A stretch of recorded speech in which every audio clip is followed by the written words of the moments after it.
Merci David Assouline de nous accompagner pendant cette première demi-heure. C'est moi qui vous remercie. Vous êtes élu de Paris, membre du groupe socialiste, et vous allez quitter le Sénat. Dans quelques jours, vous avez choisi de ne pas vous représenter au sénatorial après presque 20 ans de mandat. Ici, on reviendra bien sûr longuement sur vos années Sénat dans quelques instants. Mais d'abord, l'actualité, c'est un sujet qui vous intéresse énormément et sur lequel vous avez beaucoup travaillé, c'est la question de l'immigration. Gérald Darmanin était hier soir aux 20h de TF1. La France n'accueillera pas de migrants venus de Lampedusa, a-t-il déclaré. Vous comprenez ce message de fermeté? Non, c'est pitoyable parce que ce n'est pas juste. Ce n'est pas vrai qu'il y aurait une quelconque menace quand il s'agit de quelques milliers d'humains. C'est accompagner ce discours qui pourtant tout le monde dit combattre dans la droite républicaine ou au gouvernement, qui est celui de Zemmour, qui dit qu'il y a un envahissement. Il faut arrêter, parce que les années qui viennent, ça veut dire que l'on va mettre au cœur de l'actualité une question qui n'est pas prête d'en sortir, parce qu'on n'est qu'au début de ces grandes migrations humaines, provoquée par la folie des hommes, puisque le réchauffement climatique, ce sont bien les hommes qui l'ont fait, et ça crée des situations invivables dans beaucoup de régions du monde. Et les premières grandes migrations qui ont lieu tous les jours, des dizaines de millions, c'est du sud vers le sud, en général. Ceux qui traversent les mers, ceux qui vont plus loin, ont un esprit probablement plus héroïque et peut-être plus désespéré, ou peut-être avec plus d'espoir de s'en sortir. Ça dépend, mais en tous les cas... Mais Gérald Darmanin, il dit, c'est pas en accueillant plus de personnes, je le cite, qu'on va tarir un flux qui touche nos capacités d'intégration. Est-ce qu'on a les moyens de les intégrer encore aujourd'hui? Mais en tous les cas, si on croit à la solidarité humaine, c'est quoi l'alternative? L'alternative serait de les laisser mourir en mer, de ne pas les laisser accoster. Certains parlent même de leur tirer dessus. C'est pas les valeurs de l'Europe, c'est pas les valeurs de la France. C'est pas ce que dit le ministre de l'Intérieur. Il dit qu'il faut accueillir les réfugiés, mais qu'il ne faut pas accueillir les migrants. Mais ce sont des réfugiés. Comment on va distinguer? Avant, il y avait... c'est ceux qui sont en danger dans leur pays. Il dit que ça, c'est le devoir de la France de les accueillir. C'est des gens qui sont en danger. Donc il faut revoir les choses maintenant par rapport à la situation qui est devant nous. Benoît Hamon a raison. On a été capable, en créant une solidarité européenne, même si certains pays ont beaucoup plus donné que d'autres, comme la Pologne, mais en tous les cas de faire qu'avec cette guerre en Ukraine, on puisse accueillir des millions de personnes. Bien, on doit avoir le même état d'esprit. 10 000, bon, bah, si la France en prend 1000... disséminés sur le territoire, là où on peut les intégrer, là où ils peuvent avoir ici ou là du travail. C'est quand même pour un peuple de plusieurs dizaines de millions de personnes, un territoire aussi important, un territoire où il y a en plus des zones où il y a Mais est-ce que tenir un discours tel sur l'immigration, c'est pas faire le jeu du Rassemblement national? Non. Non, parce que le Rassemblement national a avancé sur des concepts et des valeurs avec beaucoup de constance, qui est la menace pour la France et l'étranger. Voilà. Et donc, ils ont fait rentrer ça dans la vie politique. À chaque fois, bon, puisqu'on parle de ces années au Sénat, je me rappelle que sous Nicolas Sarkozy, il y avait une loi. Et sous Nicolas Sarkozy, ministre de l'Intérieur, avant qu'il soit président, il y avait une loi tous les ans sur l'immigration qui correspondait à la préparation d'une échéance électorale, ou locale ou nationale. On en a fait un thème pour agiter l'opinion et pour faire dans la démagogie. Jamais en faire un thème de responsable politique qui cherche des solutions avec nos valeurs, avec... donc aujourd'hui, se dire que pas de problème de faire semblant que quand on va au restaurant, les arrière-cuisines ou même les cuisines, ce sont des travailleurs sans papier qui sont donc clandestins. Alors là-dessus, il allait dans votre sens hier soir, le ministre de l'Intérieur. Il veut que cette mesure figure dans le texte. Est-ce que si elle figure dans le texte, les socialistes socialistes voteront ce texte. On verra ce qu'il y a dans le texte, mais en tous les cas, il faut faire avancer des choses. On ne doit pas être que dans l'utilitarisme, dans notre conception de l'accueil et de la fraternité. C'est-à-dire, c'est pas parce que là, on a besoin de travailleurs, oui, et les autres, ils peuvent mourir en mer. Mais en même temps, commençons par le rationnel. Arrêtons les faux semblants. Quand on voit que sur les chantiers, personne ne se pose de problème et tout le monde sait qu'il y a des clandestins qui construisent les maisons dans lesquelles et les appartements dans lesquels on va habiter ou les bureaux où on va travailler, mais on ferme les yeux et on préfère qu'ils restent dans cette situation de non-droit qui crée toutes les dissensions sociales. Quand vous avez des êtres humains qui ne sont pas reconnus, donc où tout est fait de façon ou clandestine, ou illégale, ou pas reconnu, bien entendu que ça crée des climats oui, d'insécurité générale, d'insécurité sociale. Donc c'est la façon dont la société doit appréhender les choses. Si elle l'appréhende avec optimisme, avec ouverture, on est une puissance industrielle, une puissance économique. Nous sommes riches.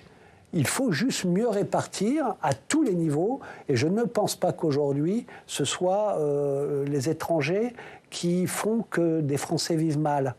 Les Français vivent mal. L'inflation, c'est pas l'immigration. Et c'est leur premier sujet aujourd'hui de mal-être. David Assouline, après 20 ans de mandat, vous avez choisi de ne pas vous représenter ici au Sénat. C'est l'heure de faire votre bilan de sénateur. Mathias Sarrez s'est penché dans vos archives. On regarde ça. Ah bon ?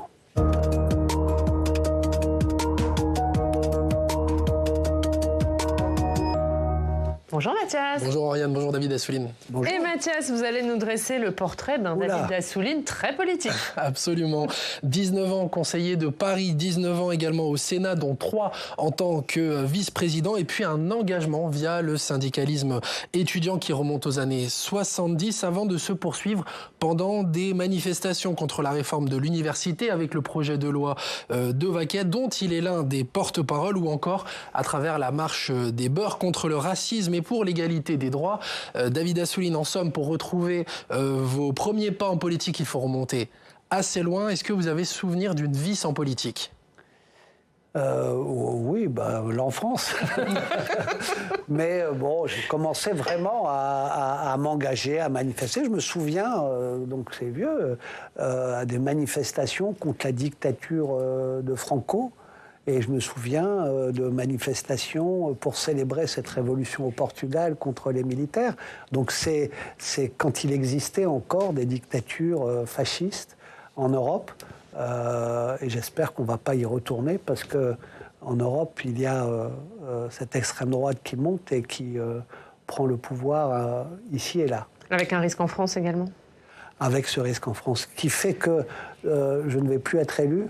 Mais je peux vous dire que dans cette situation où il y a un risque, à nouveau, d'extrême droite au pouvoir, y compris en France, je ne ménagerai pas mes heures à être là pour faire barrage. Engagé en politique, puis élu, vous devenez sénateur en 2004. Et à l'époque, vous déclarez ceci sur l'institution. Je pense que Lionel Jospin avait raison de dire que c'était une anomalie. Ça ne veut pas dire que les sénateurs sont des anomalies. Les sénateurs, ils sont dans une institution de la République. Moi, je vais me battre pour la changer. Certains l'acceptent, s'ils sentent bien tel que c'est. C'est pas mon cas. Est-ce que vous avez changé d'avis ? En partie. Je pense que depuis 2004, il y a eu quand même des changements. La proportionnelle qu'a justement installé Lionel Jospin a permis plus de renouvellement, a permis d'abord beaucoup plus de femmes. À l'époque, c'était non seulement cheveux gris, costumes gris, mais tous hommes. Donc ça a apporté du rajeunissement par les femmes, aussi. Et puis, il y a eu des avancées dans le fonctionnement, dans les thématiques abordées. Alors, là où j'ai changé d'avis, c'est que je pense que vraiment, une deuxième chambre, le bicamérisme est quelque chose d'important. C'est-à-dire qu'il y ait Bien entendu, il faut qu'il y ait une chambre qui ait le dernier mot, il ne faut pas bloquer le processus de délibération démocratique, mais qu'il y ait une chambre qui permet un moment du recul, qui permet aussi de ne pas avoir dans des institutions de la Ve République qui font que l'Assemblée est un peu, pas aux ordres, mais quasi, de l'élection présidentielle et donc du président, faire qu'il y ait une chambre qui puisse être en décalage par rapport à ça, qui ne procède pas de l'élection présidentielle, une chambre où on peut aller sur le fond plus tranquillement, où il n'y a pas les caméras toute la journée et qui font que eh bien, on se positionne par rapport à la dernière actualité et dans le feu d'une démagogie possible. Ici aussi, pour le contrôle du gouvernement, on fait des travaux de fond qui souvent, et j'ai pu le constater à chaque fois, sont appréciés et dans les milieux universitaires, dans les milieux qui se penchent sur telle ou telle question, ils considèrent que le rapport du Sénat, la mission du Sénat, eh bien, apporte quelque chose de très consistant. Voilà, donc j'ai changé et le Sénat a changé aussi. Vous abordez là les rapports de pouvoir. On voulait aussi revenir avec vous sur une période assez faste pour votre famille politique, le Parti socialiste, 2011-2014, vous aviez à l'époque les grandes villes, la plupart des régions, l'Assemblée nationale, la présidence de la République à partir de 2012, mais aussi, et c'était une première, la majorité ici au Sénat. Est-ce que sur cette période, il y a un petit sentiment de gâchis, notamment ici au Palais du Luxembourg ? Bon, c'est globalement, c'est vraiment, oui, un gâchis et on a du mal à s'en relever. Parce que quand il y a autant de leviers politiques au service d'un camp politique, il doit pouvoir réaliser beaucoup plus que ce qu'il a réalisé. Et je pense que ce quinquennat, on n'a pas fait ce qu'on avait dit qu'on ferait. Qu'on ait remis les finances en état, qu'on ait remis le pays debout sur le plan financier économique dans les 2 premières années, où on a fait quand même pas mal de réformes. Je pense à celle de Cécile Duflot, de Benoît Hamon sur le commerce, de Cécile Duflot sur le logement, etc. Et le mariage pour tous. Mais on avait dit qu'on redistribuerait après avoir mis des choses en place. Mais ça veut dire que François Hollande, il a abîmé la gauche de gouvernement, il a abîmé le socialisme. J'ai pas envie de maintenant pourfendre tel ou tel homme. Je pense qu'on n'a pas été suffisamment solide pour demander au patronat, pour demander aux riches de participer à l'effort. On a beaucoup donné aux entreprises sans contrepartie, alors que le Parti socialiste demandait ces contreparties. On a produit Macron, qui lui avait cette ligne-là, et a été au bout de quelque chose qui était dans le fruit. Voilà. Donc je regrette beaucoup, parce que c'est un moment qu'on attend dans une vie politique. J'ai été dans l'opposition, j'ai combattu dans l'hémicycle, et à un moment donné, on se dit, on va pouvoir faire. Et même là, le Parlement n'était pas beaucoup associé. On nous demandait d'être solidaires, mais on nous a peu écoutés, on nous a modérés sans arrêt. Et je pense que ce sont des leçons qu'il faut tirer. Je n'ai pas envie de jeter ce qui a été fait en bloc, parce que quand on compare avec ce que fait la droite avant et ce que fait Macron aujourd'hui, il n'y a pas photo. Il n'y a pas photo, malgré tout ce que je peux dire là. Et la gauche, c'est mieux que tout ça. Mais pour qu'elle puisse rester durablement au pouvoir, qu'elle puisse donc, et ce qui est la condition pour transformer une société. Et ça, c'est un vrai problème. Quand on reste un quinquennat, on ne peut pas faire grand-chose quand il s'agit de changer en profondeur la société. Or, nous, on est là pour la changer en profondeur. Mais vous pensez que vous aurez une autre occasion de le faire, David Assouline? Vous pensez que vous aurez une autre occasion de le faire? Est-ce que les socialistes reviendront un jour au pouvoir? Écoutez, ce n'est pas une question de socialistes tout seul. On verra bien j'espère que le Parti socialiste va reprendre sa force motrice centrale dans la gauche. Mais la gauche peut bien sûr revenir au pouvoir. On va parler de la gauche. Et je pense d'ailleurs qu'il y a une course contre la montre.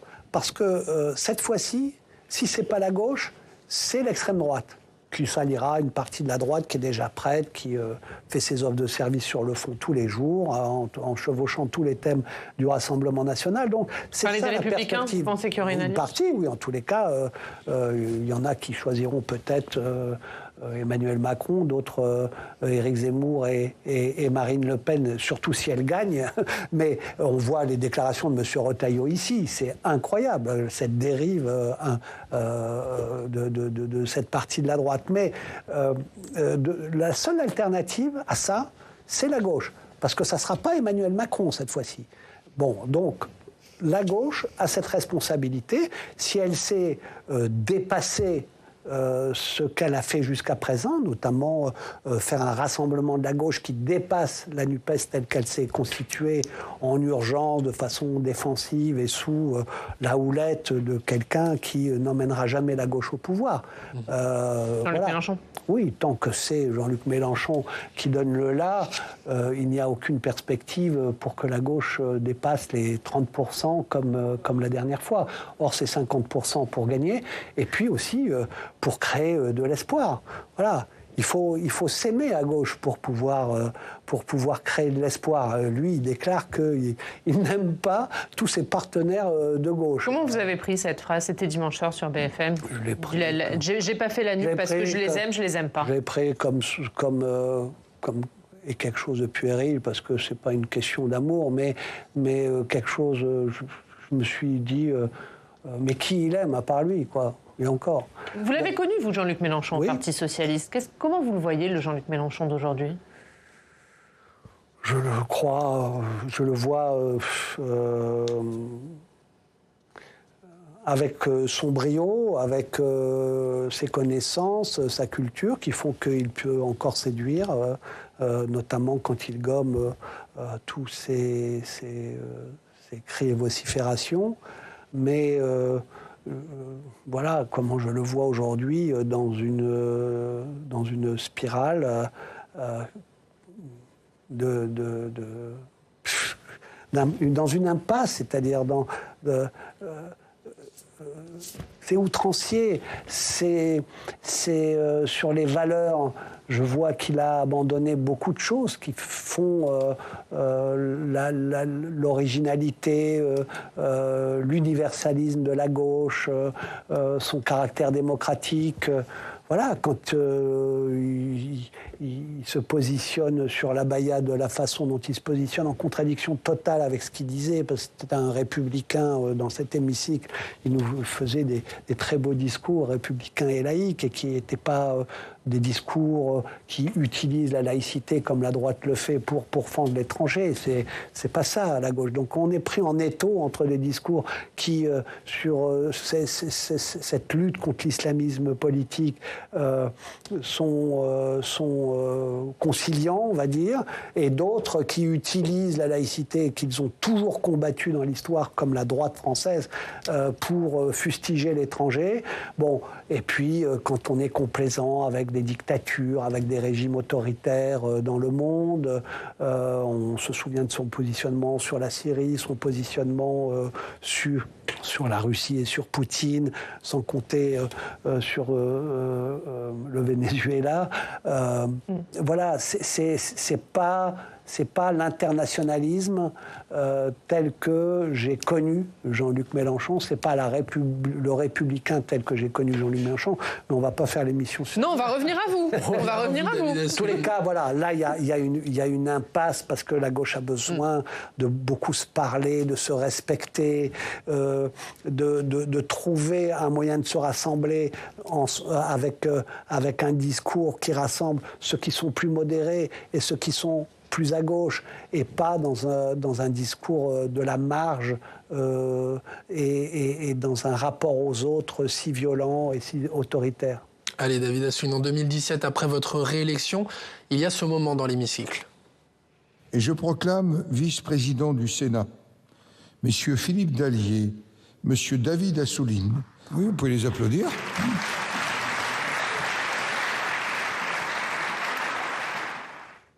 Vous êtes nommé vice-président du Sénat, fonction que vous occuperez pendant 3 ans et qui a représenté pour vous, il me semble, un honneur. Oui, bien sûr, c'est un honneur. C'est un honneur. C'est difficile aussi ? Oui, parce que là, il faut être là. Hein. Il faut être là.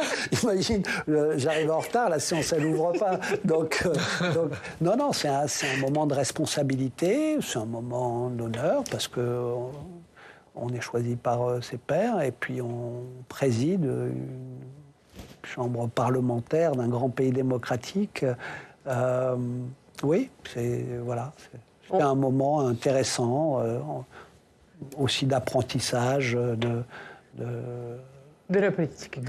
On va regarder un dernier extrait, Mathias ? Oui, absolument. Bien l'un de vos grands combats ici au Sénat aura été de lutter pour la liberté de la presse et son indépendance. Vous avez d'ailleurs déposé pendant l'été une proposition de loi pour garantir l'indépendance des rédactions. C'était suite à la nomination de Geoffroy Lejeune à la tête du JDD. Mais avant ça, il y avait aussi eu votre commission d'enquête sur la concentration des médias et ce face-à-face avec Vincent Bolloré.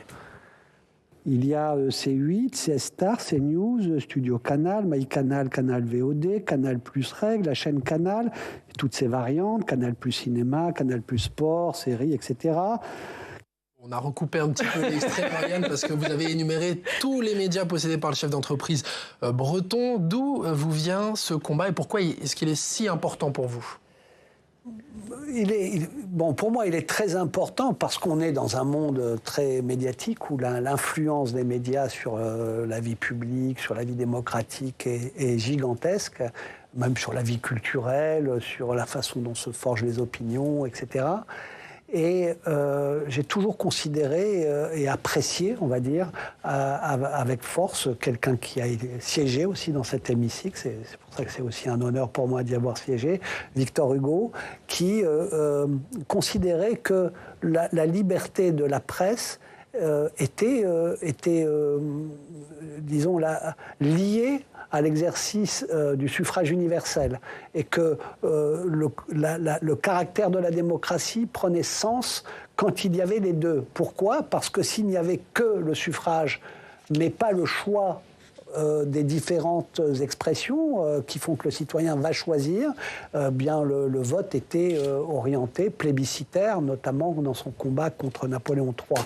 Et donc, je considère aujourd'hui que c'est là que réside la pluralité des opinions, de leurs expressions, la possibilité de défendre autre chose que ce que des puissants peuvent vouloir, et le fait que tout cela soit entre les mains de quelques milliardaires en France est un sujet majeur. Elle est en danger aujourd'hui, cette indépendance de la presse ? Ben oui, on le voit. Ça a été les Échos, c'est tout le groupe Bolloré, JDD, Paris Match, Europe 1, avant c'était iTélé qui devient CNews. Et on voit que toute cette presse quotidienne régionale à qui vous faites honneur presque tous les matins, tous les matins.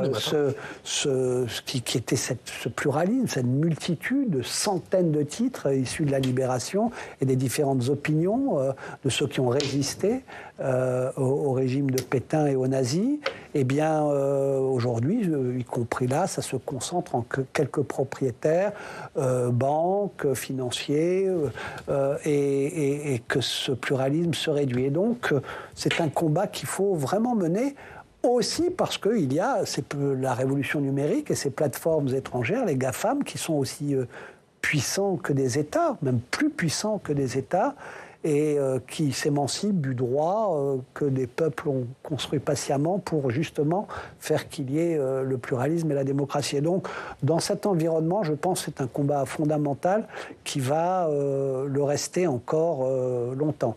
Vous quittez? Oui, allez-y. Dernière petite question, qu'est-ce que vous retiendrez de vos 19 ans ici au Sénat? Oh, écoutez, beaucoup de choses, mais quelque chose qui est en lien avec ce que je viens de dire. Au moment de la révision constitutionnelle de Nicolas Sarkozy en 2008, dans l'hémicycle, je combattais cette réforme dans son objet principal, mais comme toujours, on veut construire et être positif. Et j'avais proposé un amendement, jeune sénateur, pour intégrer à l'article 34 de la Constitution la liberté, le pluralisme et l'indépendance des médias. Et dire que la loi doit garantir la liberté, l'indépendance et le pluralisme des médias. Et l'amendement était passé au Sénat. Il n'a pas bougé pour arriver au Congrès de façon homogène, puisque les deux chambres doivent voter en termes identiques. Et c'est dans la Constitution. Le Monde en avait fait une page à l'époque. Et je sais que la jurisprudence s'appuie beaucoup aujourd'hui, quand il y a des recours, etc., beaucoup sur cette partie de la Constitution. Donc j'ai ma trace dans la Constitution. Vous pouvez partir tranquille. Gratifiant, on va dire, dans le combat d'un parlementaire. Voilà. Après, il y a eu beaucoup d'amendements, beaucoup de moments où on est content parce que, voilà, notamment la dernière fois que j'ai pu faire passer une loi qui est devenue la loi de la République pour que les plateformes étrangères, notamment Google, payent et contribuent au travail des journalistes et de la presse. Jusqu'à présent, ils pillaient ces contenus, ne les fabriquaient pas, ils les utilisaient, faisaient du profit sur des contenus volés. Aujourd'hui, ce n'est pas encore parfait, il faudrait que les répartitions se fassent mieux, mais en tous les cas, le principe a été acté par cette loi sur les droits voisins, qu'il faut rémunérer la presse pour le travail qu'elle fait. Merci Mathias et merci beaucoup David Assouline. Merci d'avoir été notre invité. Bonne route pour la suite. On sent que vous n'abandonnerez pas la politique et le combat. L'engagement, je continuerai à être engagé. Voilà. Bonne route, merci beaucoup d'avoir été avec nous.